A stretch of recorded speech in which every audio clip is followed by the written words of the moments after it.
Vocês pediram, mandaram direct, WhatsApp, comentários em vídeos antigos, em postagens do Instagram. Ai, o Bernardo não vai falar nada sobre a campanha da Fraternidade de 2024. Meus caros, a questão é a seguinte, quando é pra falar sobre coisas da igreja, a minha regra primeira é prudência. Foi assim que eu analisei e denunciei a campanha da Fraternidade de, 2018, que falava de fraternidade e superação da violência. Naquele ano, por exemplo, eu denunciei sozinho a articulação entre a cúpula da CNBB e a cúpula do PT, por exemplo. Reuniões que aconteceram entre bispos católicos e membros da CNBB, ou até coordenadores ali das suas articulações políticas com a Gleisi Hoffmann, que era a chefona, ainda é, do PT, para articular ações conjuntas. Foi assim também que eu analisei e denunciei a campanha da Fraternidade em 2019, que falava de fraternidade e políticas públicas, um tema muito evangélico. Foi assim também depois em 2020, 2021, 2022, 2023, e eu fiz tudo isso durante esses anos. E obviamente esse ano de 2024 não poderia ser diferente. Porque nos últimos dias eu me debrucei sobre o material do texto da campanha da Fraternidade 2024, cujo tema principal é fraternidade e amizade social. Eu li, analisei cada página, cada reflexão e cada proposição prática que esta campanha da fraternidade recomenda neste ano aos católicos nesta quaresma. E agora sim, com toda a calma, a paciência do mundo, eis-nos aqui. Eu venho fazer um dossiê completo para você de todos os erros, as armadilhas revolucionárias presentes nesta campanha. Coisas que geralmente passam desapercebidas do olhar do católico comum, mas que podem trazer de fato um grande dano à sua alma. Coisas, aliás, que eu não vi nenhum outro perfil apontando e alertando, mas que nos próximos minutos você e eu vamos conhecer juntos. Porque o objetivo deste vídeo é abrir os teus olhos e tornar você capaz de enxergar não apenas aquilo que está evidente, escancarado, que você abrindo pode ver rapidamente, mas tornar você capaz de notar os erros que estão camuflados e escondidos nesta campanha mais uma vez. Erros que podem colocar a perder todo o benefício espiritual de um tempo sagrado e maravilhoso e tão tradicional e antigo como a quaresma e transformar crianças, adolescentes, jovens em pequenos agentes revolucionários. Foram 6 anos denunciando a campanha da fraternidade e nesse tempo uma coisa eu percebi. A CNBB aprendeu. Se você reparar nos exemplos anteriores que eu dei, tudo está muito explícito. Articulação com partidos, linguagem marxista explícita, defesa escancarada de pautas da esquerda e ataques frontais ao conservadorismo, à tradição, ao magistério e até mesmo às escrituras. Só que desde o ano passado as coisas começaram a mudar. Ao invés de explicitar com toda a sua vontade o caráter revolucionário da campanha da fraternidade, ela começou a camuflar suas intenções. Por baixo de textos truncados e de uma linguagem dúbia, até às vezes pretensamente rebuscada.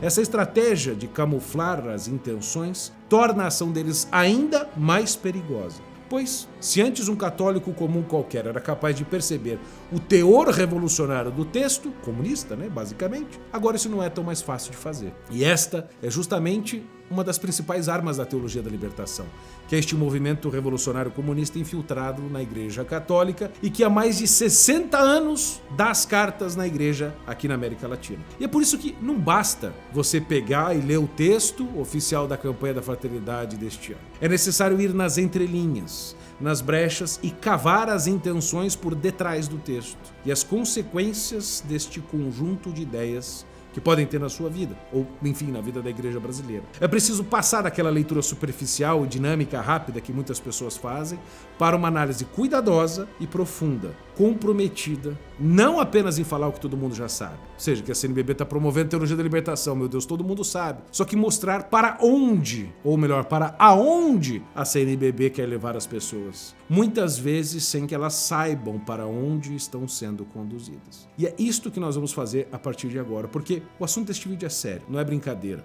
Então eu peço que você se concentre aqui comigo pelos próximos minutos.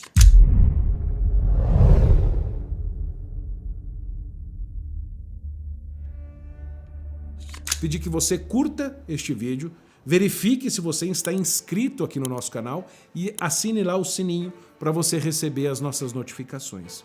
Em primeiro lugar, a pergunta essencial é o que é a campanha da fraternidade? Fraternidade, vocês sabem. Bom, eu vou explicar assim em um minuto o que é isso. A Campanha da Fraternidade foi uma intenção muito bonita que nasceu, na verdade, não na CNBB, mas quem a promove hoje é a CNBB, atualmente ocorre em toda a Quaresma. Na verdade, ela nasce em 1962, na cidade de Natal, no Rio Grande do Norte, por iniciativa de um grande bispo, eu admiro muito o seu trabalho, que era um inimigo, inclusive, da ala esquerdista dentro da igreja, chamado Dom Eugênio Salles. Como no Rio Grande do Norte, assim como hoje, havia muita gente passando necessidade, fome e etc. O objetivo dele era evangelizar, em primeiro lugar, e cumprir o dever de ajudar o próximo. Caridade, que é uma das coisas principais da nossa Quaresma. Ele juntava o dinheiro das pessoas nas dioceses e destinava para projetos específicos, muito simples. Foi assim que ele descreveu a sua própria iniciativa.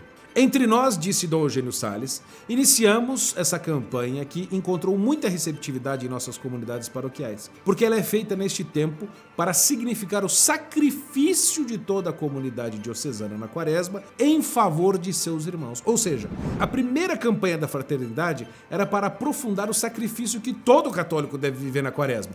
Oração a Deus, jejum para me mortificar e obras de caridade para o próximo. Deus, eu e o próximo. Enquanto a primeira campanha da fraternidade ficou restrita a Natal, no ano seguinte da sua criação ela abordava já 25 dioceses do Nordeste. Acontece que a CNBB, então, tomou para si esse projeto por iniciativa de Dom Helder Câmara, o bispo comunista, e ocorreu então a primeira campanha da Fraternidade Nacional em 1964. Como isso ocorreu tão rápido? Dom Eugênio Salles tinha boas relações com o secretário-geral da CNBB da época, que era Dom Helder Câmara, o arcebispo vermelho, que tinha participado não muito tempo do Concílio Vaticano II e que abordou muitas das questões sociais. O problema é que nesse período estavam acontecendo algumas coisas que fizeram com que a CNBB se radicalizasse, como, por exemplo, a influência de movimentos teológicos que vinham dos anos 40, revolucionários, um processo de radicalização social que aconteceu e culminou, por exemplo, no atentado ao aeroporto de Guararapes, em Pernambuco, orquestrado por um padre católico português chamado Alípio.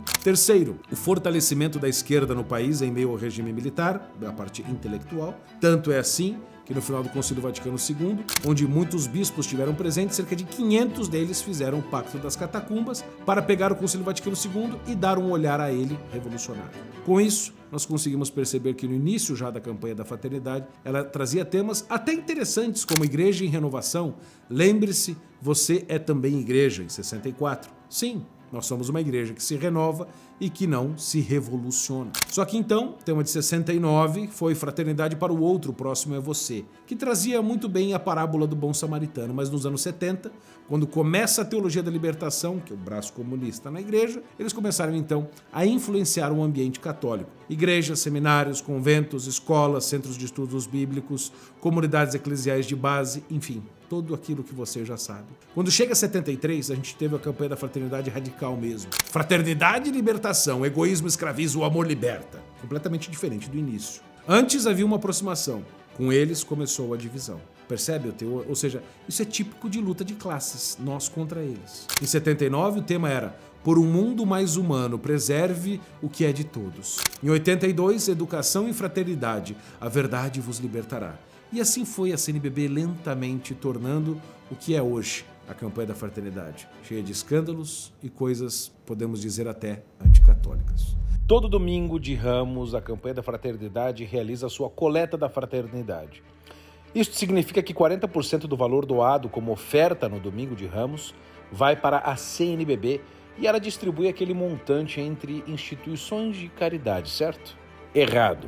Desde 2018 eu tenho denunciado as doações no mínimo escandalosas feitas pelo CNBB. Por exemplo, em 2017, uma das instituições contempladas pela doação da CNBB foi a ABONG, Associação Brasileira de ONGs do Brasil.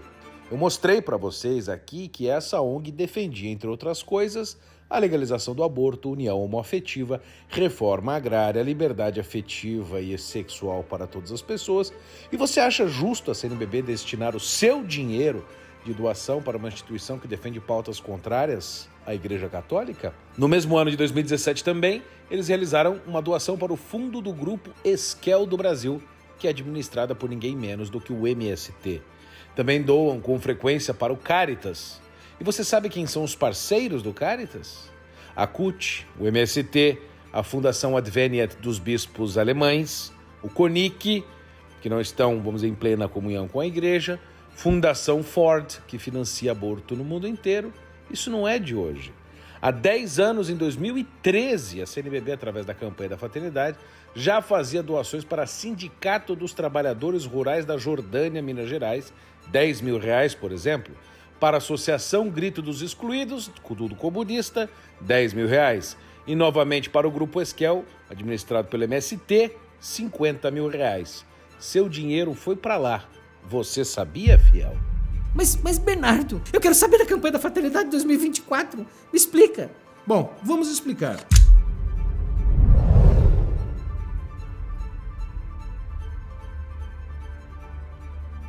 O tema é fraternidade e amizade social. O lema é tirado de Mateus, mais ou menos, 23:8. Vós sois todos irmãos e irmãs. E eu aqui quero chamar a sua atenção para um ponto que está nas entrelinhas e que eu não vi ninguém apontando. Presta atenção comigo nesse parágrafo que está na página 6 do texto base da campanha. Abre aspas. Queremos fazer um caminho de Quaresma em 3 perspectivas. Primeiro, ver as situações de inimizade que geram divisões, violência e destroem a dignidade dos filhos de Deus. Segundo, deixar-nos iluminar pelo evangelho que nos une como família e resgata o sentido das relações humanas baseados no respeito e na reciprocidade do bem comum. Terceiro, agir conforme a proposta quaresmal, em que nos esforçamos para uma mudança não só pessoal, mas alargando as tendas para transformações comunitárias e sociais em busca de uma sociedade amiga, justa, fraterna e solidária. Agora, vocês percebem que existe um método por trás disto, é o método ver, iluminar e agir. Mas da onde veio isso? Isso é importante porque vocês vão entender a matriz, o esquema do pessoal da CNBB nesta campanha. O método nasceu com o padre Cardim, na Bélgica, no começo do século XX. O método ver, julgar e agir. Com a imensa industrialização que acontecia na Europa naquele processo, as pessoas estavam trabalhando demais e não tinham mais tempo para Deus. A vida religiosa estava ameaçada pelo excesso de trabalho e o padre Cardim, na Bélgica, então criou a Juventude Operária Católica, a JOC, na Bélgica, e quando o Papa Pio XII, então, pediu ao cardeal do Rio de Janeiro, Sebastião Leme, para que ele fizesse o mesmo no Brasil, criando a Ação Católica nos anos 30. Este método aqui foi incorporado. De fato, vamos dizer assim, não havia muita coisa de errado com o método do padre Cardim. O problema é que o marxismo no Brasil decidiu, assim, usar justamente este método do padre Cardim para inserir o seu pensamento crítico típico de Karl Marx da Escola de Frankfurt e que virou o método ver, julgar e agir. Como é que funciona? Você observa os problemas sociais humanos que existem na sociedade. Isto é o ver. Primeiro ponto. Você observa. Você os julga depois através de métodos e conceitos marxistas como luta de classe, opressor oprimido, mais-valia, má distribuição de riquezas, interesses de classe, materialismo, ou seja, a ausência de uma vida espiritual. E aí você faz análise apenas material, desconsidera o espiritual. É tudo social, político, econômico, só interesses. Você tira metafísico, transcendente, tudo. Este é o julgar, que no caso da campanha da fraternidade hoje eles chamam de iluminar. E depois você chega no terceiro passo, que é o que eles chamam de agir. As ações para resolver o problema. E os teólogos da libertação ressignificaram o método do padre Cardim para que ele se encaixasse no jeito marxista de ser, de tentar mudar as realidades sociais para transformar as pessoas. E o grande responsável por espalhar esse método no Brasil, de fato, foi a CNBB, através dos seus projetos educacionais nos anos 60. Hoje, a influência dela continua mais ativa do que nunca. Só que, como eu já alertei para você, também mais camuflada. E assim, a presença do método ver, julgar e agir, estruturando todo o texto base da campanha deste ano, é a grande prova disto. Eles não abandonaram a teologia da libertação.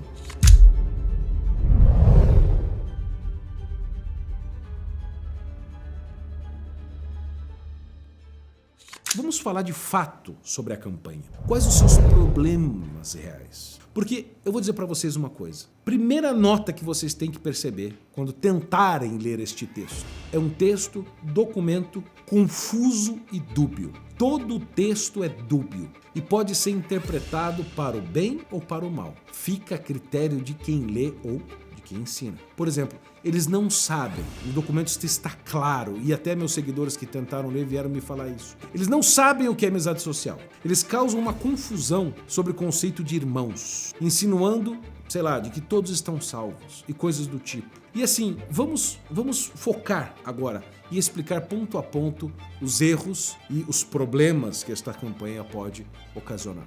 Em primeiro lugar, é o que eu mencionei, a confusão. A confusão é proposital. O documento todo é absolutamente, eu vou repetir, confuso, cheio de linguagem cifrada. E algumas partes são simplesmente incompreensíveis. Eu vou ler um exemplo disso para você agora e eu quero que você seja muito sincero consigo mesmo e coloque nos comentários aqui se você entendeu. Me responda, porque está lá no ponto 48 do documento, num parágrafo cujo tema é Crise de pertencimento e a questão das identidades. Começa já ruim. Mas o ponto diz assim, vou até me arrumar. Abre aspas, botar o óculos porque senta que lá vem água. Diz a CNBB. Há muito já se fala de uma mudança de época, ou seja, de que estamos atravessando uma importante modificação no modo como se estruturam as relações, as percepções, as interações dos indivíduos e suas posturas em relação às questões mais abrangentes, em nível socioambiental. Até aqui até que vai. E agora vem, prepare-se. Vivemos um ponto de inflexão, ou, para utilizarmos uma linguagem matemática, um salto exponencial entre avanço cada vez mais velozes de tecnologia e com ela da ciência em geral, e a linearidade da percepção humana orientada por um aparelho intelectivo orgânico, os processos comunicativos que determinam o modo de expressão das subjetividades em relação à objetividade que as cerca, pressupõem uma relação com os outros, exige uma construção de uma intersubjetividade como espaço de formulação dos sentidos e significado.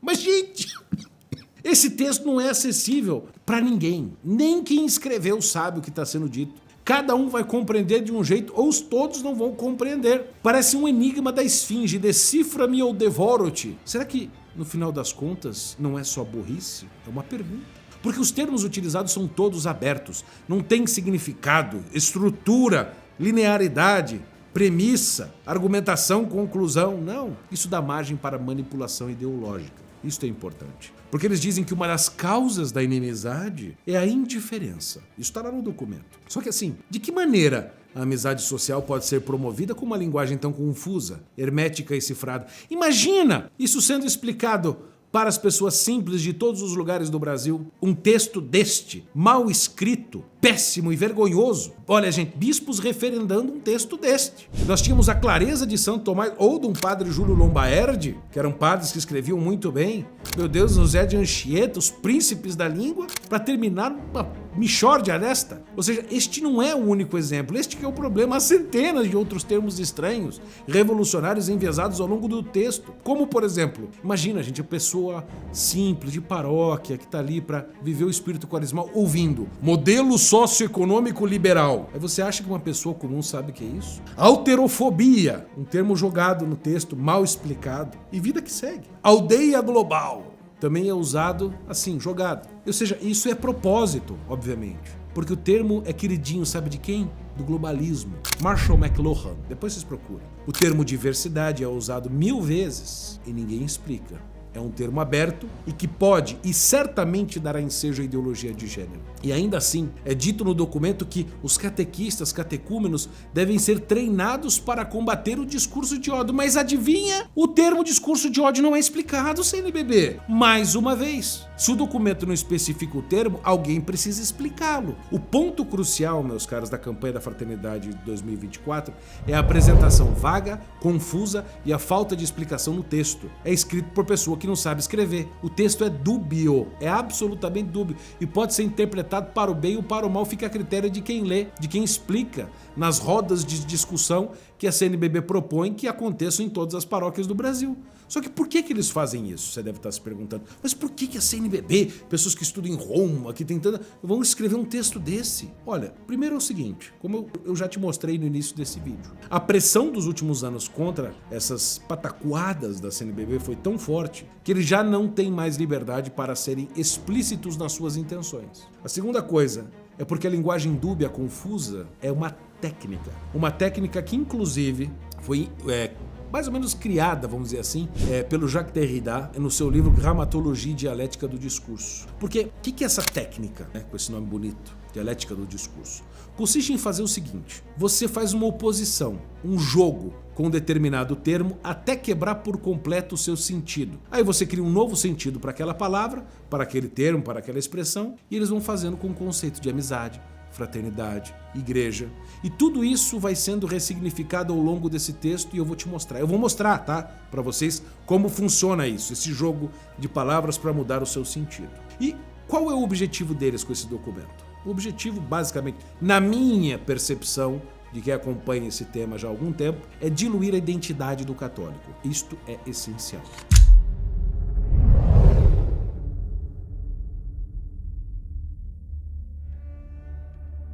Então vamos a partir de agora analisar termos, conceitos importantes que a campanha da fraternidade busca ressignificar e diluir. O primeiro tema, e de maior importância no meio dessa coisa toda, é o termo da irmandade. Irmandade, ou fraternidade, como queira. Eles usam indistintamente.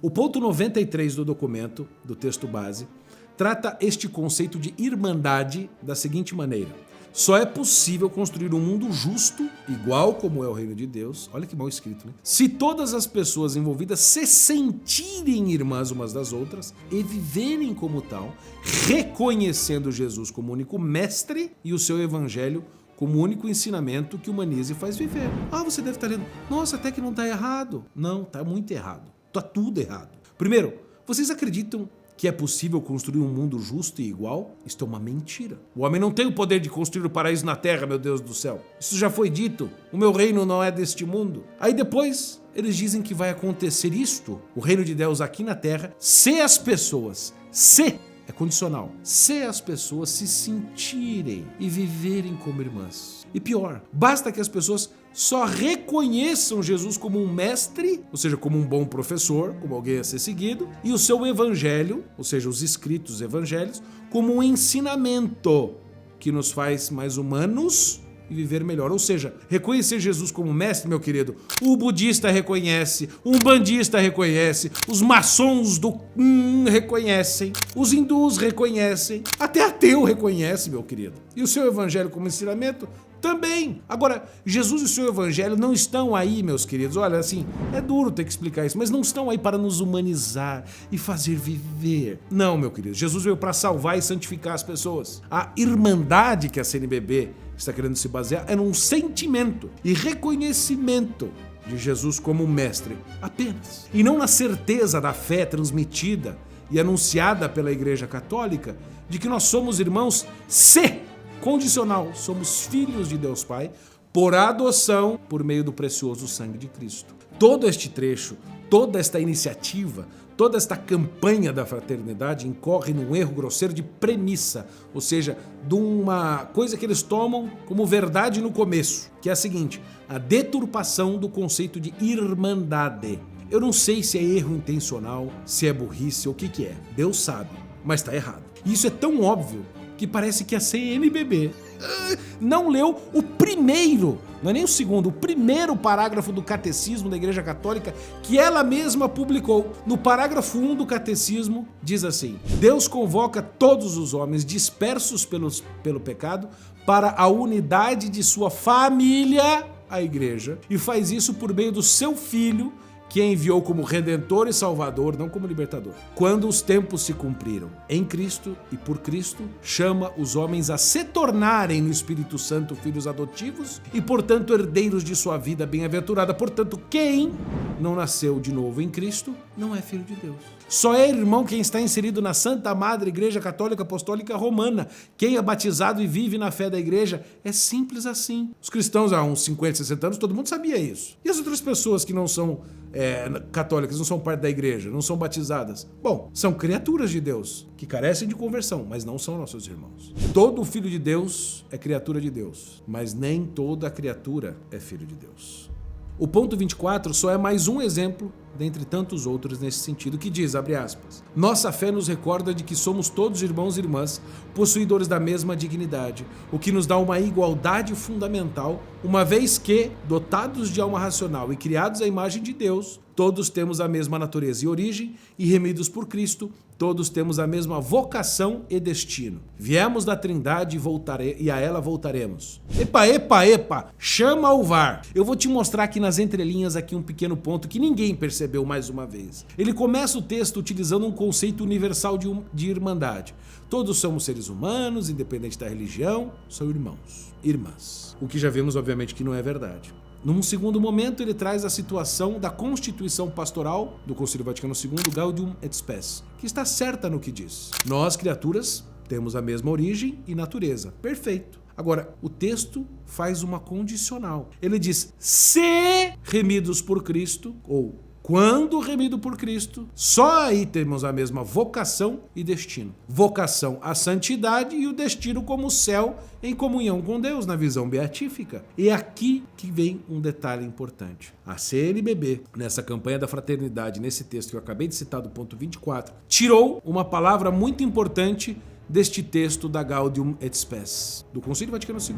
Porque no texto original você vai ver que esse trecho termina assim, e remidos por Cristo temos a mesma vocação e destino divinos. Divinos. Não é a CNBB que fica falando Concílio Vaticano II, Concílio Vaticano II, Concílio Vaticano II, tem que seguir o Concílio Vaticano II, Concílio Vaticano II. Agora, por que a CNBB removeu a palavra divinos do texto? Qual, eu pergunto aos nossos queridos bispos da CNBB, qual a intenção de remover o termo divinos em relação à nossa vocação e ao nosso destino? É uma pergunta séria que vocês vão ter que responder perante nós e perante Deus depois. Ou seja, será que vocês querem, é uma pergunta, que a nossa vocação e destinos como humanidade seja apenas um destino e uma vocação humana, terrena, social, econômica, político-partidária? Que nossa vocação e destino se resume o quê? Instaurar o reino da igualdade, o bem-estar social nessa terra, como desejos marxistas, comunistas da teologia da libertação? Assim, além de não ter lido o primeiro parágrafo do catecismo, que fala lá sobre irmandade, que é só em Cristo, a CNBB não leu o próprio documento do Concílio Vaticano II que ela cita, a mesma Constituição Pastoral Gaudium et Spes, que diz no ponto 21, aquele lá que ela citou, ponto 29. O ponto 21 diz, abre aspas, se falta o fundamento divino e a esperança da vida eterna, a dignidade humana é gravemente lesada, como tantas vezes se verifica nos nossos dias, fecha aspas. O Concílio Vaticano II está dizendo ao mundo e à Igreja que se falta o fundamento divino, que é a palavra que a CNBB tirou, e a esperança na vida eterna, a dignidade que a CNBB deseja tanto para o ser humano, que os irmãos tenham, é completamente, gravemente destruída. E é isso que a CNBB está fazendo quando omite o termo divinos da vocação e do destino do homem. Por que esta omissão? Ela acaba fechando o homem na terra, sem esperança na eternidade. Isto, na essência, é a teologia da libertação. Pega as realidades espirituais, sobrenaturais, divinas, o mistério, e substitui por realidades que são terrenas, baixas, naturais, humanas, pequenas e racionais. Ou seja, a vocação e o destino do homem não são divinos, são humanos, terrenos. O homem, para essa turma da teologia da libertação, não é vocacionado a ser um santo e a ir para o céu. Ele é chamado a construir pela fraternidade humana o paraíso na terra. É por isso que quando você vai confessar os seus pecados para um padre, adepto da teologia da libertação, por exemplo, ele minimiza o seu pecado. É isso que ele faz. Essa semana mesmo eu tive de ajudar uma amiga minha nesse sentido, eu não vou dizer aonde, mas foi aqui no Brasil. Ela estava já uns 20 anos afastada da igreja sem confessar. Segundo ela, por causa do meu apostolado, ela resolveu voltar para a igreja e fazer uma confissão geral. 20 anos de confissão. Imagina, o coração compungido, a coragem para fazer aquilo. Chegou no confessionário, disse que começou a confessar que havia sido ateia muito tempo. Nesse momento o padre interrompeu. Pera, que é isso? Não, isso não importa, disse ele. Isso é besteira. A grande questão nesse tempo é se ela praticava ou não a caridade, se ela ajudava as pessoas. Ele interrompeu a confissão dela, deu a absolvição e mandou ela embora. Obviamente a confissão foi inválida. É isso que a teologia da libertação tem feito com as nossas paróquias. Esvaziando fila de confissão de gente sincera, sucateando a liturgia da missa, fazendo bagunça, fazem do presbitério um palanque para militar por causa social, esquecendo o destino divino de cada pessoa. Gente, vocês conseguem entender a gravidade disso? Assim, ainda que o conceito de irmandade em Cristo e filiação divina foi um negócio resgatado e dito com todas as palavras pelo Papa Pio XI na encíclica Mortalium Animus. O Papa é claro, abre aspas, a única maneira de unir os não católicos é promovendo o retorno deles à única e verdadeira Igreja de Cristo. E que a Igreja Católica jamais irá renunciar qualquer ponto da sua fé e nem irá tolerar os erros dos não católicos. E o Papa ainda apela a que todos se convertam. E como se não bastasse as premissas erradas do texto da CNBB, a própria oração da campanha da fraternidade é um desastre sem precedentes. O primeiro parágrafo dá a entender que o sacrifício de Cristo salvou todo mundo, sem que as pessoas precisem fazer alguma coisa, tipo arrepender-se, converter-se e buscar a união com Deus. Olha só como diz a oração. Deus Pai, né? Vós criastes todos os seres humanos com a mesma dignidade. Verdade. Vós os resgatastes, ou seja, todos os que criou, pela morte e ressurreição do vosso Filho Jesus Cristo e os tornastes filhos e filhas santificados no Espírito. Todo mundo que criou foi redimido. Não é isso que está aqui? Já o segundo parágrafo da oração é desmentido, olha... É desmentido pelo próprio documento da campanha da fraternidade da CNBB. Então eles falam uma coisa e dizem outra, que desmente aquela primeira. Então assim, além de não ter lido o primeiro capítulo do Catecismo, nem o documento Gaudium et Spes do Concílio Vaticano II, que eles mesmos citam, agora a CNBB prova que nem ela mesma lê o próprio documento que escreveu. Ela prova que a CNBB está errada pelo próprio documento da CNBB.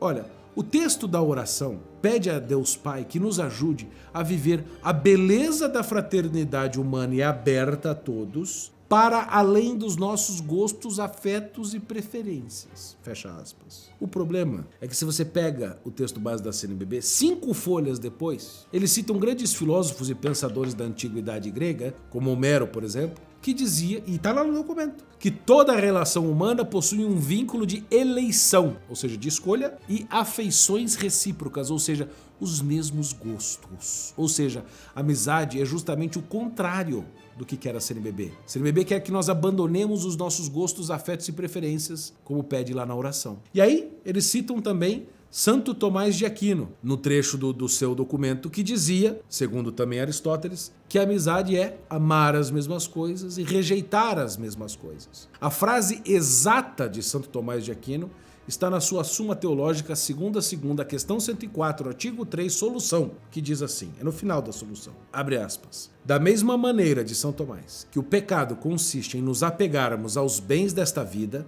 desprezando Deus, assim o mérito do ato virtuoso consiste ao contrário, em que o homem despreze os bens criados e se apegue a Deus. Mas São Tomás é claríssimo. E aí então ele continua citando a primeira epístola de São João, capítulo 2, versículos de 4 a 5.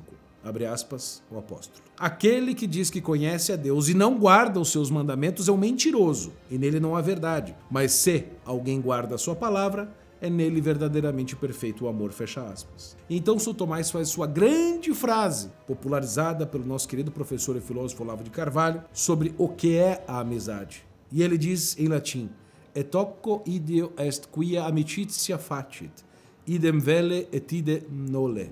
A amizade faz os amigos quererem e não quererem as mesmas coisas. Essa é a tradução literal. Então, quem é amigo de Deus? Quem quer as coisas que Deus quer e quem rejeita as coisas que Deus rejeita. Da mesma maneira, só é possível haver verdadeira amizade social se, em primeiro lugar, as pessoas quiserem o que Deus quer e rejeitarem o que Deus rejeitar. Ou seja, o que é justamente o contrário do que pede a CNBB para o próprio Deus Pai. Que ousadia pediu que Deus mandou fazer o contrário. Deus não quer que nós tenhamos amizades falsas. Ou seja, que vá, como diz a oração da campanha da fraternidade, além dos nossos gostos, afetos e preferências. Isso é amizade falsa. Deus quer que nós tenhamos os mesmos gostos de Deus, os mesmos afetos de Deus e as mesmas preferências de Deus. Deus gosta do quê? da virtude, da santidade. Deus tem afeto pelos seus santos e pela sua criação. E Deus prefere um coração arrependido e uma amizade verdadeira e despreza aqueles que tentam usar a fé para construir um paraíso na terra, ainda mais usando o seu nome em vão. Que crise de inteligência que sofre as pessoas que escreveram esse texto da CNBB. Veja o que diz o Olavo de Carvalho sobre a amizade. Você só é amigo das pessoas que estão indo para o mesmo lugar, que têm os mesmos valores que você. Os outros, ainda que sejam seus parentes, ainda que seja sua mulher, seu pai, sua mãe, seu filho, não são seus amigos, apenas pessoas conhecidas. Com essas pessoas, a atitude que você tem de ter é de caridade. E qual é a caridade que você pode ter com elas? Ensiná-las. Então nós aqui vamos aproveitar e ensinar a vocês a decifrar ainda mais elementos da teologia da libertação que contaminam esta campanha e que podem enganar a muitos. Imagina a campanha da fraternidade sendo divulgada por pessoas simples, como eu já disse, sem instrução. Não é todo mundo que tem a formação que você pode ter aqui de graça, por exemplo, nas minhas redes sociais e no meu canal do YouTube. É só para você ter uma noção, todos os anos, a CNBB disponibiliza livretos, subsídios para divulgar a campanha da fraternidade em diversas instâncias da sociedade. Este ano, por exemplo, nós temos subsídios. Segura aí!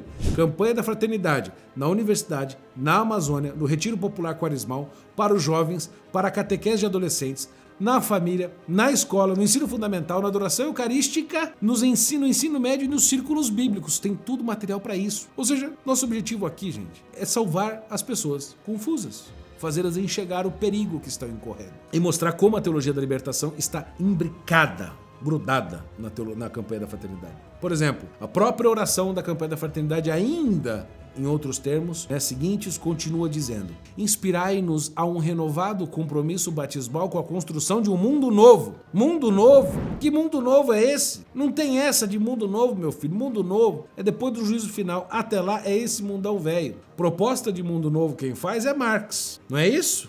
Fraternidade universal na oração da campanha da fraternidade. Que fraternidade universal? Não tem fraternidade universal. Tem fraternidade dentro da igreja. Isso sim, quando nós temos o mesmo Pai. Aí lá no hino da campanha da fraternidade, outro elemento. Deus nos chama a libertação da indiferença e da divisão. Libertação da indiferença e divisão. A indiferença é sua, CNBB, nesse documento. Vocês estão sendo indiferentes às pessoas com esse texto mal escrito. Vocês estão causando divisão o tempo inteiro, porque ninguém entende o que está acontecendo. Vocês sabem o que é amizade social. Se eu perguntar para cada bispo aí da CNBB o que é amizade social, eu vou ter 35 respostas diferentes. Agora, não é a libertação do mal e do pecado. O hino da campanha continua dizendo: superemos os extremismos. Que extremismo? Todos os extremismos, até o bom? Porque assim, se você for ver a vida de um santo, eles são extremos. Extremos na caridade, na preservação da sua castidade, na preservação do celibato, extremos no zelo pela defesa da doutrina da igreja, extremos até a morte de martírio. Extremistas. Não tinha negócio. É só olhar as vidas de Santa Perpétua e Felicidade. Eles falam de Eucaristia num trecho, na apresentação, como amizade de Deus conosco e de nós com ele. É assim, o sacrifício da missa é amizade. É a mesa da celebração da amizade. Meu querido, a missa é a atualização do sacrifício de Cristo na cruz. Óbvio que Cristo fez aquilo porque ele quer que nós sejamos seus amigos, mas aquilo ali é um ato sacrificial, pelo amor de Deus. O ponto 31 diz que o ideal cristão é a inclusão, cooperação, comunhão, não a indiferença, o combate e a eliminação. O respeito às coisas do homem está acima do respeito às coisas de Deus? Ou seja, em nome de uma sociedade perfeitamente humana e adequada, da amizade social e da conciliação absoluta, a verdade divina tem que ser colocada de lado? Nem tudo tem que ser aceito não, meu querido. Até mesmo dentro da igreja. Ou seja, a igreja não pode ter herege? Ou pode? É isso que nós devemos aceitar também. No ponto 32, 38 e 39, nós vemos, por exemplo, um pacifismo de galinheiro, em que eles acusam e falam o tempo inteiro do problema das armas. Ah, e a cultura das armas, a cultura das armas, a cultura das armas. Meu querido, a igreja, no seu catecismo, recomenda a legítima defesa como uma coisa absolutamente católica e sã. A legítima defesa, por meio de armas, ou por meio de qualquer que seja, mas a arma é o mais eficaz, não precisa redundar na morte da pessoa. O que a igreja ensina? que na legítima defesa a gente quer o primeiro objetivo e o segundo pode ser uma consequência. Nós queremos salvar a vida das vítimas e parar o agressor. Parar o agressor às vezes pode significar a morte dele. A gente quer o primeiro e não quer o segundo. Mas o segundo pode ocorrer, porque quem atenta contra o inocente corre o risco e se expõe de fato à morte. Está lá no catecismo. Cultura de armas, meu querido. Armas defendem as pessoas. Olhe nos estados americanos e nos países onde a arma é liberada e veja o que aconteceu. Tem redução de crime. O próprio Brasil, durante o governo Bolsonaro, que aumentou a quantidade de armas, reduziu o número de homicídios. Sei lá, até os próprios seguranças do Papa Francisco têm cultura de armas e andam armados. No ponto 51, eles dizem o seguinte sobre a crise de pertencimento. Que em nome de uma ênfase nas identidades, parece ter se enfraquecido radicalmente a referência à comunidade. Ou seja, cada vez mais as pessoas estão vivendo para si e não estão se integrando na comunidade católica. Agora, calma aí. A teologia da libertação não prega identidade católica. Porque para fazer parte de um grupo, as pessoas têm que ter uma identidade que se comunique, que seja parecida com as outras pessoas, não é? Agora, a teologia da libertação não prega identidade católica, mas identidade política e ideológica comunista. A pregação que estabelece o cenário dos opressores e dos oprimidos é a própria teologia da libertação. No ponto 82, eles citam o Papa Francisco fazendo, assim, quase que uma glorificação dos movimentos sociais, dizendo que são poetas sociais, etc e tal. Eu não sei a quem o Papa Francisco estava se referindo de movimento social. Agora, eu sei que movimento social, vocês provavelmente estão se referindo. MST, MTST, Pastoral da Juventude, CUT, sindicatos, ONGs. Agora o pessoal da Toca de Assis recebe essa glorificação de vocês, que fazem o trabalho para cuidar da Cracolândia, que ninguém quer fazer, cuidar das pessoas. No ponto 93 eles dizem: só é possível construir um mundo justo e igual, olha só, como é o reino de Deus, se todos se sentirem irmãos. Já citei isso para vocês. Agora, gente, nada disso é possível. Ou seja, a CNBB está dizendo que é possível construir um mundo justo e igual, como o reino de Deus. Isso é mentira. Beira a heresia do milenarismo. Se vocês forem ler a carta de 2 de Pedro, capítulo 3, versículo 13, ele está dizendo exatamente o contrário disso. São Pedro diz: nós, porém, segundo sua promessa, esperamos novos céus, nova terra, nos quais habitarão a justiça. E aqui ele está falando de esperança escatológica. Está falando do fim dos tempos, não de agora. A imanentização das realidades espirituais. É isso que a CNBB está fazendo. Rebaixando tudo para a terra. Olha o que eles dizem. O mal penetra no mundo pela quebra das relações fraternas. Ô, santa!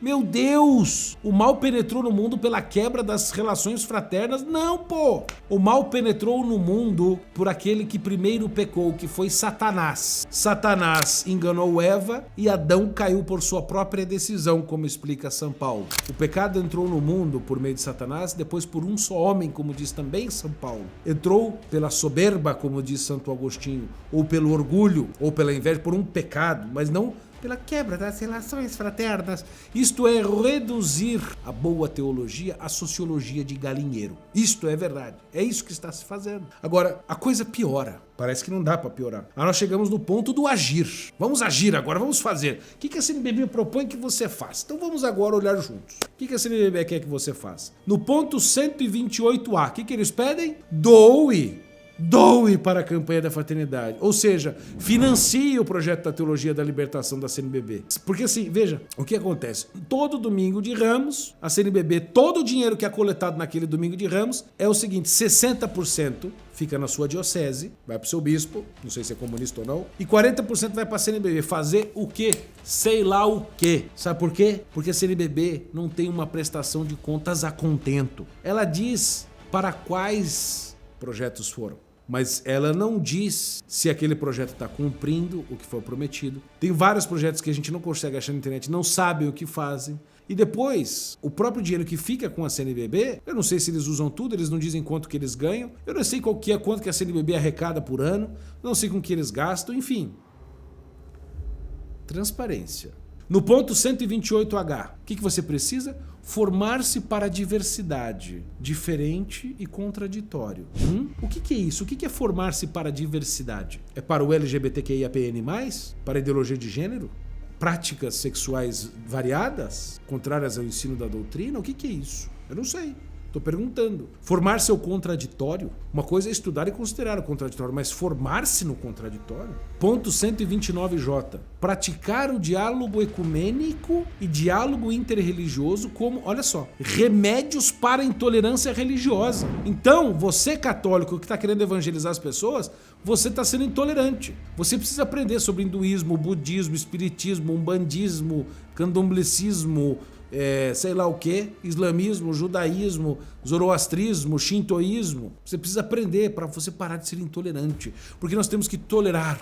Não! Papa Pio XI disse acho que é Mortalis Animus, aqui eu citei para vocês, que a igreja jamais vai tolerar os erros dos não católicos, porque tolerar significa coadunar. Por que você tem que tolerar o erro? As outras religiões estão erradas e vão conduzir as pessoas para o inferno. A Chesterton dizia: a tolerância é a última virtude do homem sem convicção. Anotem essa. Ponto 129X. Capacitar as pessoas na igreja para enfrentar discurso de ódio. O que é discurso de ódio? Dizer que todas as religiões estão erradas? Dizer que a ideologia de gênero é perversa, como disse o Papa Francisco outro dia? Que ela anula e cancela as diferenças? Pregar contra o matrimônio de pessoas do mesmo sexo? O que é o discurso de ódio que a CNBB está querendo combater? Depois tem o ponto 129Y. Fortalecer o ensino religioso nas escolas públicas e privadas como experiência de conhecimento da pluralidade religiosa no Brasil, de respeito do diálogo interreligioso e cultural. O que eles estão dizendo basicamente nisto? Pedindo que as pessoas nas escolas promovam o ensino de todas as religiões como se fossem todas igualmente verdadeiras. A igreja ensina um treco chamado virtude da religião. O que é a virtude da religião? Toda pessoa tem o direito e o dever de crer na igreja e amar e adorar a Deus, Criador dos céus e da terra. E os deuses dos pagãos, como diz o Salmo, são demônios. Isto é doutrina. Não se ensina que todas as religiões são a mesma, porque não são. O ponto 130C. Promover a discussão dos grandes temas do momento, como a migração e preconceito. Grandes temas do momento? Então quer dizer o quê? A igreja vai ser pautada pelo falatório da mídia? Por gente fútil que odeia a igreja? É isso que está dizendo. Grandes temas do momento. Quais são os grandes temas do momento? O tema que é a Globo, que sei lá quem, bota lá para rodar, para ser famoso. O tema para ser discutido é BBB. Não importa, é aborto. Vamos discutir o que é a igreja. Não, a igreja é mater et magistra. É a igreja que ensina. Então assim, a igreja fala e ensina uma coisa, a CNBB pede para fazer o contrário. 130G, o ponto.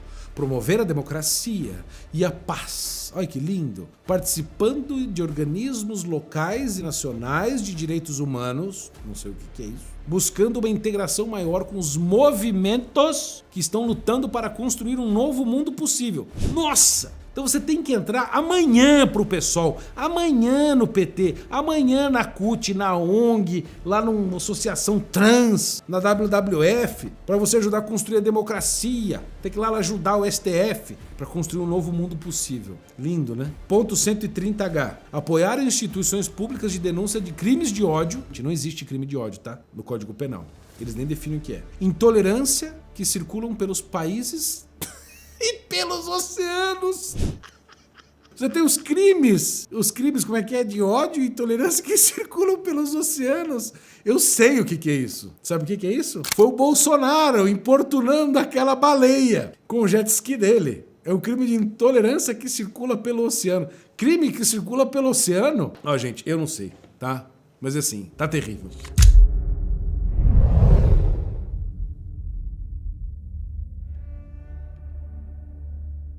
Olha, como eu mostrei para vocês até agora, a campanha da fraternidade está recheada de teologia da libertação e, como disse certa vez o Fidel Castro, a teologia da libertação é mais importante para a revolução comunista na América Latina do que o próprio marxismo. Ou seja, distorcer a nossa fé e a cabeça do povo através de aparatos da igreja é uma tarefa urgente para o movimento revolucionário. E acredite, se nós temos uma esperança nessa história toda, esta esperança é a iniciativa individual, minha e sua, que está aqui me assistindo. Essa foi a única solução desde o início dos tempos para os conflitos na igreja e da igreja. Eu e você, cada um fazendo a sua parte. Nós precisamos agir. Porque assim, depois de ter passado por todo este percurso até aqui, de ter conhecido essa história, é possível que você esteja se questionando, mas e agora, Bernardo? Diante dessa coisa arada toda que você falou, eu entendi o problema. Conheci o caráter pernicioso da campanha da fraternidade e da teologia da libertação nela. E aí, o que eu posso fazer para combater isso? Bom, eu fiz esse mesmo questionamento uns anos atrás e decidi a seguinte coisa. Eu decidi concentrar tudo que eu sei e tudo que eu já fiz e que deu certo no combate à teologia da libertação num só lugar.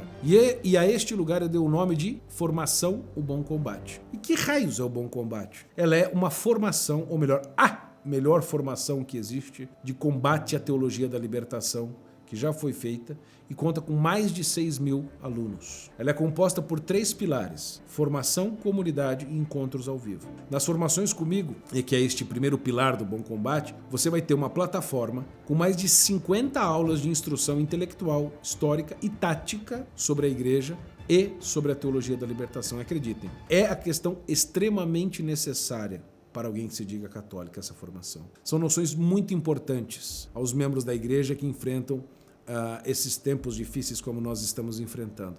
E nós não podemos nunca enfrentar inimigos, combater inimigos que nós não conhecemos. Nessa formação você vai encontrar 4 módulos centrais, sobre os quais eu quero mencionar rapidinho. E tudo desenhado de forma pedagógica para que você tenha um percurso de estudos coerente, que você vá crescendo e acumulando conhecimento, mesmo que você não saiba nada sobre o assunto. Eu não pressuponho que você saiba nada. Não precisa ser estudado, catequizado, etc. Nada. Esse é o primeiro pilar. Depois tem a comunidade e o bom combate. Então, formação, comunidade. Essa é uma guerra, obviamente, que a gente não pode se travar sozinho. Porque ela começa com a iniciativa individual, mas se estende ao chamado comunitário. E nós precisamos de um verdadeiro exército de pessoas de boa vontade. Por isso, nós preparamos um ambiente para que a gente possa se reunir, fazer amizade, criar polos de combate e avançarmos juntos. Eis aí o segundo pilar, que é a comunidade, o bom combate.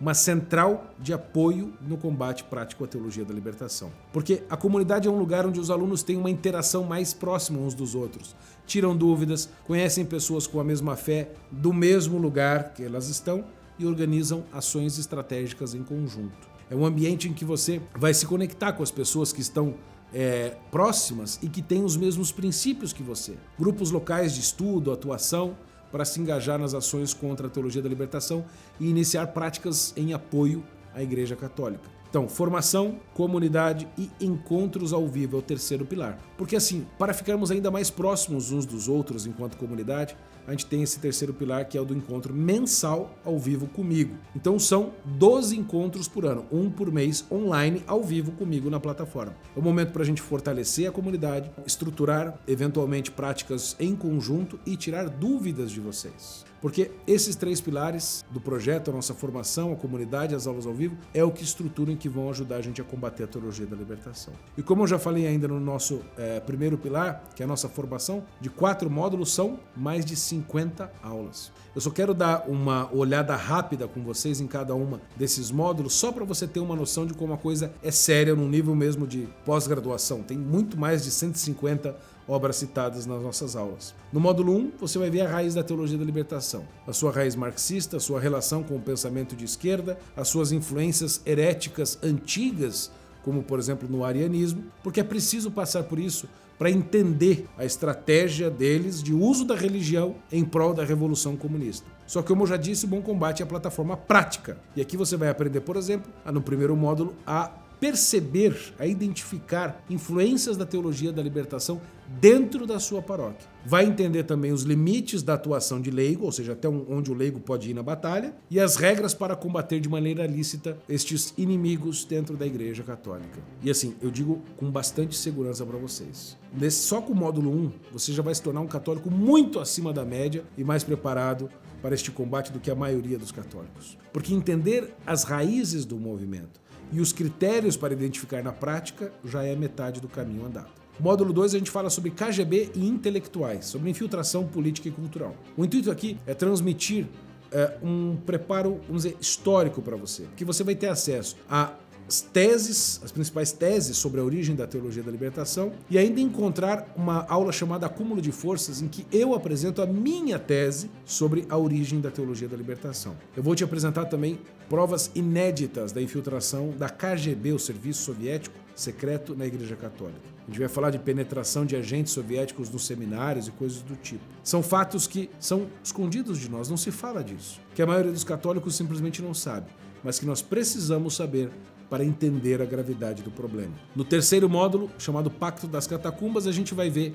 vamos dizer, os pais da teologia da libertação, Gustavo Gutierrez e Hugo Asman, e as suas contribuições para o movimento. Vai entender também o que foi o Concílio Vaticano II, seus problemas, todas as questões principais relacionadas a ele e o seu verdadeiro espírito. Nesse módulo a gente foca também no Brasil, vendo a questão da história do nosso século XX, relacionada a alguns bispos, principalmente, que propagaram a teologia da libertação na América Latina. E também os movimentos sociais que contribuíram para o crescimento da teologia da libertação dentro e depois para fora da igreja. Porque assim, eu digo uma coisa, sem movimento social brasileiro não existia teologia da libertação. E aí nós chegamos no último módulo, o quarto módulo, heresias da teologia da libertação e como combatê-las. Eu mostro todos os erros cometidos pela teologia da libertação, como negar a cruz de Cristo, alterar a vocação da igreja neste mundo, transformando caridade em revolução, e por aí vai. Você vai conhecer também aqui os próximos objetivos, o futuro da teologia da libertação e o caminho que ela deseja seguir. E como você